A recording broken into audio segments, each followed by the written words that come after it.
A straight line है कि नहीं है। ऑन अ स्ट्रेट लाइन का मतलब होता है कि इन्हें हम बोलते हैं कोलिनियर, ठीक है, ऑन अ सेम लाइन। अब इसमें जो कॉन्सेप्ट है वो ये लगेगा कि ध्यान रखो, ये जो मैं आपको इसको बनाने की जरूरत नहीं, लेकिन समझाने के लिए मैं दिखा रहा हूँ।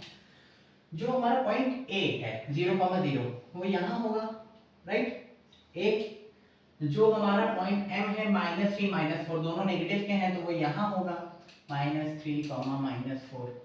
और जो हमारा जी वाला है वो हमारे फर्स्ट क्वाड्रेंट में होगा, मान लेते हैं यहाँ होगा 6,8, ठीक है। अब ये तीनों स्ट्रेट लाइन में हैं कि नहीं उसको हम कैसे पता लगा सकते हैं। उसका पता लगाने का सिंपल सा तरीका है कि मैं क्या करूंगा, ये जो पॉइंट एम और ए है इनके बीच का डिस्टेंस निकालूंगा, ठीक। दूसरा काम क्या है, मैं पॉइंट ए और जी के बीच का डिस्टेंस निकालूंगा। और थर्ड काम क्या है कि मैं पॉइंट एम और जी, ये सबसे बड़ा वाला जो डिस्टेंस है एम और जी, जो एक्सट्रीम पॉइंट्स का डिस्टेंस है वो निकालूंगा, ठीक है। अब अगर आपने हल्का सा भी, आपको याद हो पिछले साल आपने इनइक्वालिटीज ऑफ ट्रायंगल पढ़ी थी। क्या था इनइक्वालिटीज ऑफ ट्रायंगल, कि अगर इन दो क्या होते हैं साइड्स को ऐड करें तो वो थर्ड साइड से ग्रेटर होनी चाहिए, ठीक है। अब उसी कॉन्सेप्ट पे है, बल्कि मैं ये कहूँ कि इस कॉन्सेप्ट पे इनइक्वालिटीज बेस्ड है कि इन दोनों का जो सम है छोटे डिस्टेंस का एम ए और ए जी का, इनका जो सम है वो एम जी के बराबर आना चाहिए। जब एम ए प्लस ए जी किसके बराबर आएगा, एम जी के बराबर, तो ये जो पॉइंट्स है वो कोलिनियर हैं। और अगर ऐसा नहीं होता है तो ये पॉइंट्स कोलिनियर नहीं है, तब ये अब कोलिनियर नहीं है। मान लो ये वाला पॉइंट हवा में होता, मतलब यहाँ पे होता, लाइन पे नहीं पड़ होता, तो क्या बना रहे थे, ट्रायंगल बना रहे होते। तो ये भी कभी कभी दे देते हैं कि 3 पॉइंट दिए गए, क्या ये ट्रायंगल बना रहे होंगे। खैर यहाँ पे कोलिनियरिटी चेक करनी है, चेक करते हैं। हमें डिस्टेंस निकालना, सबसे पहला डिस्टेंस एम ए डिस्टेंस कैसे निकलेगा, तो डिस्टेंस बिटवीन टू पॉइंट्स का फॉर्मूला आपको याद ही होगा, आपने किया है x2 x1 का स्क्वायर प्लस y2 y1 का स्क्वायर। अब हम क्योंकि m और a के बीच का डिस्टेंस निकाल रहे हैं तो मैं इसको क्या बोलते हैं x1 y1 ले लेता हूं और इसको x2 y2 ले लेता हूं, ठीक है। अब हम लोग वैल्यू सब्स्टिट्यूट करते हैं। When we substitute the values, तो x2 x1, x2 की वैल्यू 0 है, x1 की वैल्यू नेगेटिव थी। ये दो नेगेटिव के निशान इसलिए हैं क्योंकि पहले तो हमें माइनस करना था और x1 की वैल्यू नेगेटिव है, ठीक है।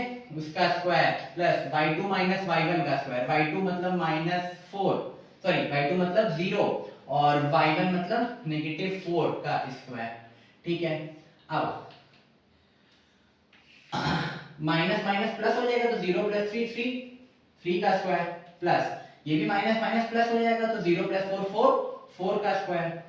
3 का स्क्वायर कितना होता है 9, 4 का स्क्वायर 16। क्या आंसर आएगा √25, जिसको हम क्या लिख सकते हैं 5 लिख सकते हैं, ठीक है। आगे चलते हैं। अब हमें सेकंड चीज क्या देखी थी कि हमें ए और जी के बीच का डिस्टेंस निकालना है। अब हम लोग बदल लेते हैं, हम a को मान लेते हैं x1 y1 और g को मान लेते हैं x2 y2, क्योंकि अब क्या हम AG के बीच का डिस्टेंस निकाल लेना, इसलिए उसमें तो सिंपल सी बात है, मतलब आपको पता ही होगी। मैं केवल उन लोगों के बता रहा हूँ जो बिल्कुल ही मतलब बैठे होंगे कि कैसे हो रहा है बताओ जरा। अब AG निकालना है, AG के लिए हमें क्या करना है, फॉर्मूला यही लगेगा, डायरेक्ट लगा देते हैं। 6 - 0 का स्क्वायर प्लस 8 - 0 का स्क्वायर, ठीक है। 6 - 0 का आंसर कितना आएगा 6 का स्क्वायर प्लस 8 - 0 8 का स्क्वायर। 6 का स्क्वायर कितना होता है 36 और 8 का स्क्वायर कितना होता है 64। इसको सॉल्व करेंगे 36 + 64 आएगा √100, तो इसका आंसर कितना आ जाएगा 10, राइट। अब हमने तीसरी चीज क्या निकाली थी, जो सबसे एक्सट्रीम पॉइंट्स हैं आउटर मोस्ट एम और जी, उनके बीच का डिस्टेंस निकालेंगे। चलो एमजी के बीच एमजी निकालते हैं। एमजी के लिए जी को तो x2/2 मान लो, लेकिन अब की बार क्या एम को क्या माने x1 y1, ठीक। अब स्टार्ट करते हैं, फॉर्मूला फिर से यही लगेगा,